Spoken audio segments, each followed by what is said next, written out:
ಎಲ್ಲರಿಗೂ ಶರಣು ಶರಣಾರ್ಥಿಗಳು.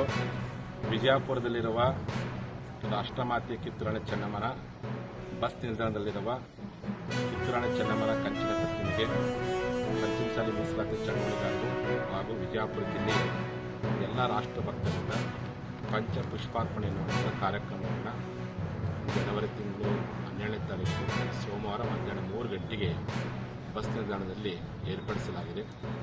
ಆದ್ದರಿಂದ ಆ ಒಂದು ಕಾರ್ಯಕ್ರಮಕ್ಕೆ ನಾವು ಭಾಗವಹಿಸುತ್ತೇವೆ. ನಮ್ಮೊಂದಿಗೆ ನಗರದ ಶಾಸಕರು ಮತ್ತು ಹೋರಾಟ ಸಮಿತಿಯ ಅಧ್ಯಕ್ಷರಾದ ಬಸವಪ್ಪ ಯತ್ನಾಳ್ ಭಾಗವಹಿಸಲಿದ್ದಾರೆ. ಆದ್ದರಿಂದ ತಾವೆಲ್ಲರೂ ಆ ಒಂದು ಸಮಾರಂಭಕ್ಕೆ ಬರಬೇಕು.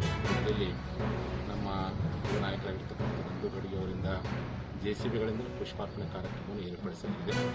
ಜಿಲ್ಲೆಯ ತಾಲೂಕಿನ ಪದಾಧಿಕಾರಿಗಳು, ಚೆನ್ನಮ್ಮರಾಯರ ಅಭಿಮಾನಿಗಳು, ಎಲ್ಲ ರಾಷ್ಟ್ರಗಳು, ಸಮಾಜ ಬಾಂಧವರು ಹೆಚ್ಚಿನ ಸಂಖ್ಯೆಯಲ್ಲಿ ಬಂದು ಭಾಗವಹಿಸಿ ಯಶಸ್ವಿಗೊಳಿಸಿಕೊಳ್ಳಬೇಕು ಅಂತೇಳಿ ಶ್ರೀಪೀಠದಿಂದ ತಮ್ಮೆಲ್ಲರಿಗೂ ಆಮಂತ್ರಿಸಿದ್ದಾರೆ. ಶರಣಾರ್ಥಿ.